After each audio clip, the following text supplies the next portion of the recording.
Welcome to the latest Motley Fool scoreboard. I'm Anand Chakavalu, and we've got longtime fools Matt Frankel and Toby Bordelon giving a 1 to 10 rating to my 10-year-old's literal favorite stock. It's Roblox, ticker symbol RBLX. First thing we'll do is we'll rate the business, including factors like industry and competition. A 10 is invincible. A 1 is hopeless. Toby's got a 7. Matt's got an 8. We'll start with Matt's 8. Yeah, so Roblox, it's a stock I own. It's my 9-year-old's favorite stock as well. So it's the closest thing to a true metaverse play, pure play in the market right now. And the execution's been impressive so far. Almost 90 million daily active users. Daily. Bookings are up 34% year over year. You're starting to see a network effect really come into play. Find me a 9 or 10-year-old that hasn't heard about Roblox. It's a really tough thing to do. Their goal is to get to 1 billion users over the long term, which I think is very achievable at the current pace. The focus on kids is both a strength and a weakness. Kids really have that network effect going for them, even more so than adults in a lot of ways. But it is a regulatory risk. The recent increase in the average age of the user base is encouraging to me. They're not just the kids platform anymore. They're starting to, go teens and young adults and things like that. The metaverse market itself is supposed to grow from about $84 billion last year to over $1 trillion in a decade. And Roblox is a big advantage as one of the first movers in the space. Yeah, I agree with a lot of what Matt said. He threw the numbers out for us. Growth has been very strong recently in terms of revenue and bookings. Engagement is still very strong. I do see, though, some significant risk from regulators, which is why I'm a 7 here. They still, for me, haven't proven they can be a major player in gaming beyond that kids' youth market. The demographics are getting a little bit better, but I'd like to see a little more on that front. Yeah, but talk about strong on the kids market. It's how we punish the kids. They're 20 minutes of Roblox time. Oh, you don't get it today. I'd like to say it's effective, but they lose a lot of days. Management. A 10 is Warren Buffett.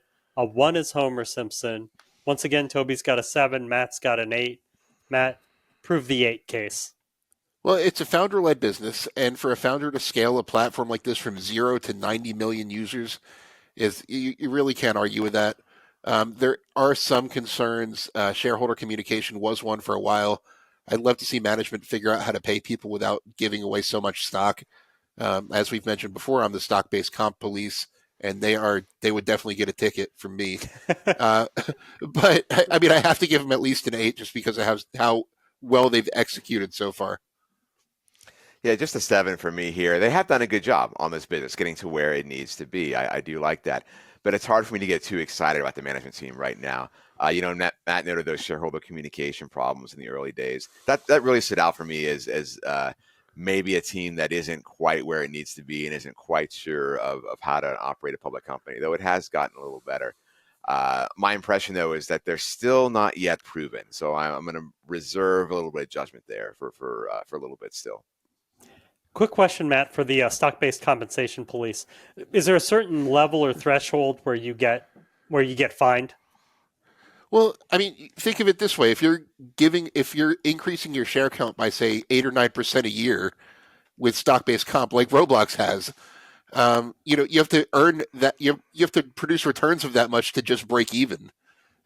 So I would say, it depends on the company and the situation. Roblox's growth helps to offset that in my mind. If you're giving away 10% of your shares a year and you're growing at 30%, who's to say you're doing it wrong? But it's not sustainable forever, and it's increasing. And I like companies that don't give away any stock, like Berkshire. But I get that not everyone operates under that mentality either. Fair enough. Let's move on to financials. 10 is a fortress, a 1 is yikes. This time Toby's higher at a 7 to Matt's 6. Go ahead, Toby. Yeah, they do have a lot of debt, right? Nearly $1 billion, but they've also got $2.3 billion or so in cash and short-term investments. So maybe you think that's fine here, right? Revenue and bookings growth are very strong. Cash flow looks fine on the surface, but it's stock-based comp for me too, right? That Matt noted. You look at the operating cash flow. Total operating cash flow is still below the stock-based comp level, right? So that's a big red flag for me. In other words, none of the cash they're actually generating right now is flowing to outside shareholders. So they really need to get that under control before I'm going to rate them a bit higher here.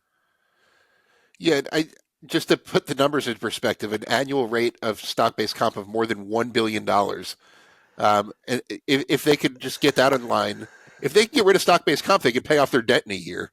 Profitability is definitely a weakness because of that. It doesn't have to be, but if they can get that under control. But on the other hand, I'm not sure how much I care about them losing money when the company has almost $3 billion in liquidity and they're growing at a rate of nearly 35% year over year. So I'm torn. I don't know how much I care about the stock-based comp at this point, but I'd like to see a plan to get it under control. I would need to see those losses one way or another narrow significantly over the next couple of years. The 90 billion or 90 million users, it's time to start worrying about profitability. And that's what I would need to give it a higher rating. Let's move on to valuation, Matt. How well will Roblox stock do over the next 5 years? How safe is it? A 10 is a sure thing, a 1 is a lottery ticket. See, I said 15% plus, but I have a big asterisk because of my 5 safety score. I think they have the potential to be a massive winner. First mover in the metaverse, that's a recipe for success if you execute well. But there's a lot of execution risk. There's a lot of regulatory risk. This is a product for children, plain and simple. If management can figure out how to keep the business growing and do it profitably, 15% should be very achievable, but that's not a given by any stretch. Yeah, I went 5 to 10% here. I think maybe at the higher end of that, I think it's going to be a very volatile stock over the next 5 years or so. I think it does ultimately probably end up being close to a market performer, maybe slightly better.